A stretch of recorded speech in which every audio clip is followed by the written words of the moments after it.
할렐루야. 오늘 드릴 설교의 제목은 십자가에 붙들려입니다. 본문은 누가복음 23장 26절로 27절입니다. 그들이 예수를 끌고 갈 때에 시몬이라는 구레네 사람이 시골에서 오는 것을 붙들어 그에게 십자가를 지워 예수를 따르게 하더라. 또 백성과 및 그를 위하여 가슴을 치며 슬피 우는 여자의 큰 무리가 따라오는지라. 아멘. 오늘 본문에 나오는 구레네는 북아프리카 리비아의 아름다운 해안 도시인 트리폴리를 일컫습니다. 리비아는 아프리카의 독재자 카다피로도 유명하고 그 해안 도시 트리폴리는 얼마나 아름다운지 미 해병 군가에도 등장하죠. 그곳에 살던 시몬은 유대인이 자신들이 살던 땅을 잃고 디아스포라 되어 세계로 흩어졌을 때 그곳에 정착하여 살던 사람의 후손으로 유월절을 지키기 위해 예루살렘을 방문하였습니다. 그가 유월절에 맞춰 예루살렘 성에 막 들어가려 할 때에 마침 성에서 로마 군병이 이끄는 죄수의 행렬이 나오고 있었습니다. 당시 사형은 해골의 언덕이라 불리운 골고다에서 집행되었기 때문에 자신의 십자가 형터를 지고 해골의 언덕에 있는 사형 집행장으로 향하는 예수님을 시몬이 그곳에서 조우하게 된 것입니다. 전날 밤부터 잠도 못 주무시며 여러 차례 재판을 받으셨고 무자비한 채찍질과 매질도 견디셔야 했기 때문에 이미 초죽음이 되어 있었던 예수님은 무거운 십자가 형태를 더 이상 감당하기가 어려웠을 것입니다.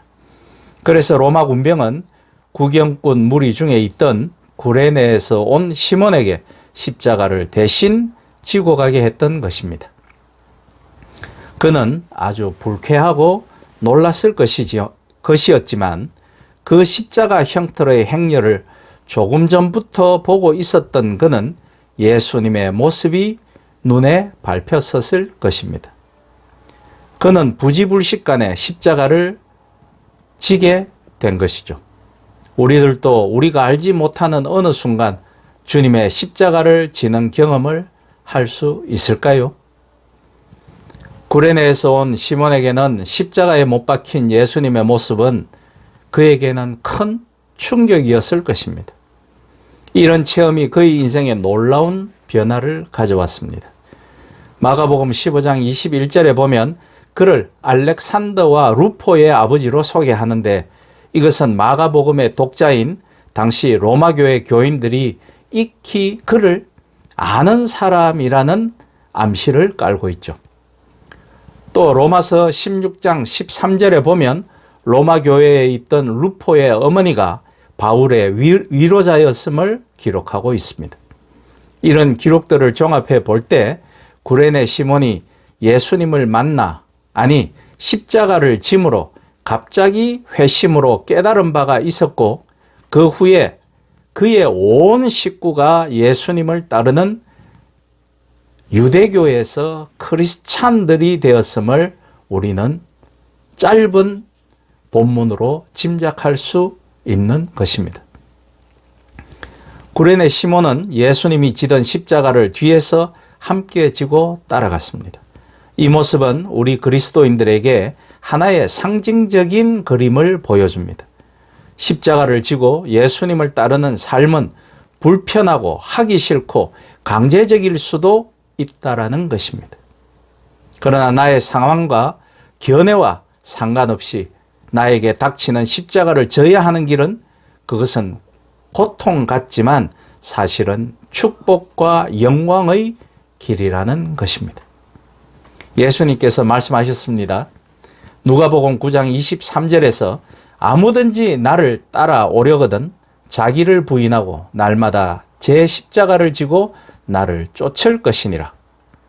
여기서 우리는 예수님을 따르는 자로서 어떻게 살아야 하는지 그 진리를 알 수 있습니다. 우리는 각자에게 주어진 십자가, 즉 사명이나 책임을 반드시 져야 한다라는 것이죠. 그런데 십자가를 지기 위해서는 우선 자기를 부인할 수 있어야 합니다. 결국 우리 그리스도인들에게 요구되는 것은 두 가지입니다. 자기를 부인하는 삶과 자기 십자가를 지는 삶이 그것입니다. 우리가 예수 그리스도를 믿고 하나님의 자녀가 되면 가장 어려운 게 무엇일까요? 세상 사람들하고 다르게 살아가야 한다는 것입니다. 그것은 세상의 가치관과 욕망의 노예로 살지 않으며 다른 신념으로 살아야 한다는 뜻입니다. 즉 우리의 죄악된 심성을 거슬리며 살아야 한다는 것입니다. 자기 욕심, 자기 생각, 자기 주장, 자기를 드러내는 것을 포기해야 한다는 것이죠. 그것이 곧 자기를 부인하는 삶인 것입니다. 그래서 성경은 누누이 말씀하고 있습니다.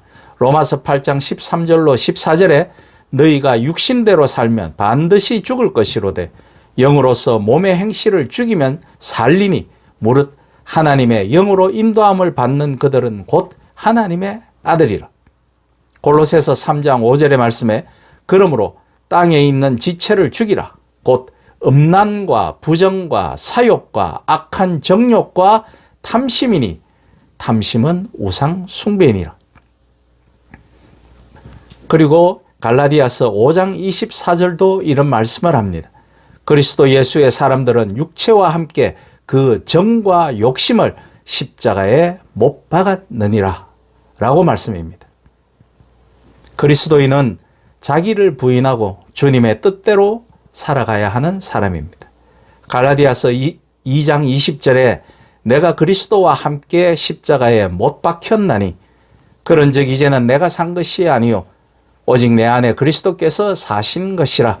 이제 내가 육체 가운데 사는 것은 나를 사랑하사 나를 위하여 자기 몸을 버리신 하나님의 아들을 믿는 믿음 안에서 사는 것이니라 라고 말씀입니다. 창세기 22장을 보면 이삭이 올가미에 묶인 채 모리아 산을 올라가는 모습이 나옵니다. 아버지 아브라함과 함께 묵묵히 자기를 태울 장작 더미와 함께 올라갑니다. 그리고 제단이 장작 더미 위에 누워 아버지 아브라함이 칼로 자기를 내리치도록 묵묵히 순종하는 모습을 봅니다. 그 모습은 흡사 골고다 언덕길을 십자가를 지고 올라가 못 박혀 죽은 예수님의 모습과 오버랩되죠. 그리스도인이 가져야 할 순종과 신앙의 태도를 여기서 볼 수 있습니다.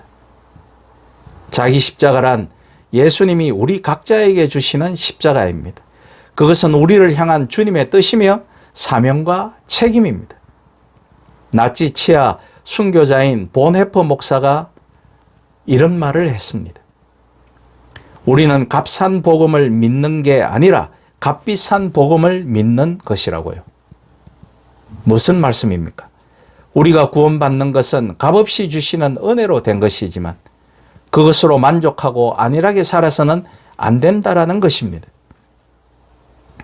구원 이후에 주님을 위한 고난과 사명과 그리스도인의 책임을 다하는 그 모든 것들을 감당하는 삶을 살아야 한다는 것입니다. 그래서 본헤퍼 목사는 악에 맞섰고 히틀러를 암살하기 위한 계획에 동참하여 형장의 이슬로 사라져 갈 수 있었던 것이죠. 우리는 또 아리마대 요셉을 통해 자기 십자가를 지는 삶이 무엇인지 배울 수 있습니다. 그는 아마 예수님의 십자가 행렬을 묵묵히 뒤에서 따라간 것 같습니다. 성경에도 나오지만 그는 공의회 의원입니다. 물론 예수님을 십자가에 못 박는데 찬성표를 그가 던지지는 않았을 것이지만 자신의 신분을 생각했을 때 드러내놓고 예수님을 따를 수는 없었겠죠. 예수님이 십자가에서 처연히 운명하신 후 그는 이제 자기가 나서야 할 때라고 결단하고 실행하였을 것입니다. 그래서 빌라도에게 예수님의 시신을 자기에게 넘겨달라고 떳떳이 요청한 것이죠. 그리고 그는 자기 소유의 무덤굴에 예수님의 장례를 치러드립니다. 이것은 단순히 물질을 드리고 헌신 봉사를 했다라는 차원이 아닙니다. 이것은 예수님과 한편이라는 사실로 인해 자칫 잘못하면 그의 의원직을 박탈당할 수도 있고 더 나아가 목숨의 위협을 당할 가능성이 있는 위험천만한 행동이었습니다. 그러나 그는 그 모든 것을 감수하고 결단하여 주님을 모셨던 것입니다. 이런 것이 곧 자기 십자가를 지는 것이 아닐까요? 오늘날 현대인들은 편리함을 추구합니다. 심지어 그리스도인들조차 가급적 편하게 신앙생활을 하려고 합니다. 그러나 성경의 원리는 무엇입니까? 주님의 은혜에 감사하며 주님을 위한 고난과 불편을 감수하면서 신앙생활을 해야 된다고 교훈하고 있습니다. 그것이 십자가를 지는 사람이고 성숙한 신앙인의 모습입니다. 그리고 그것이야말로 진정한 축복의 길이요 승리의 길이라는 사실입니다. 예수님께서는 이렇게 말씀하십니다. 마태복음 11장 29절로 30절에서 나는 마음이 온유하고 겸손하니 나의 멍에를 메고 내게 배우라. 그러면 너희 마음이 쉼을 얻으리니 이는 내 멍에는 쉽고 내 짐은 가벼움이라 하시니라고 하셨습니다. 따라서 스스로 하나님 앞에서 얽매이고 십자가를 져야 하는 것입니다. 그것은 고통이 아니라 지고 나면 그것은 쉬운 길이고 그것은 구원에 이르는 참 평안의 길이기 때문이죠. 두려워할 필요가 없습니다. 예레미야서 애가 3장 27절에 보면 사람이 젊어서 멍에를 매는 것이 좋도다라고 말씀합니다. 십자가가 없으면 면류관도 없습니다. 십자가를 인내하며 완전히 순종으로 져라. 그러면 끝내는 그 십자가가 너를 져줄 것이다. 그 유명한 토마스 아켄피스의 말입니다. 그리스도의 십자가는 내가 항상 져야 할 가장 사랑스러운 짐이다. 그리스도의 십자가가 새의 날개나 배의 돛과 같이 그런 짐이라면 나를 항구로 데려다 줄 것이다. 스코틀랜드 출신의 목사이자 신학자며 유명한 작가인 세뮤엘 레더포드의 말입니다. 사랑하는 성도 여러분, 이제 부활절을 우리는 맞이합니다. 우리는 부활절을 그저 연례적으로 지키는 행사 정도로 올해도 지나치면 곤란합니다. 이 한 주간 더욱 말씀을 깊이 묵상하고 기도하며 각자 자신을 성찰하면서 과연 어떻게 자신을 부인하고 자기의 십자가를 지고 예수님의 비아 돌로로사 골고다의 길을 따라갈 것인가 깊이 생각하며 각자의 깨달음에 닿기를 소망합니다. 그리고 꼭 실천에 이르실 수 있기를 기도합니다. 그래서 한층 더 성숙해지고 주님을 기쁘시게 하는 저와 여러분이 되시기를 우리 주 예수 그리스도의 이름으로 축복하며 부탁드립니다. 아멘.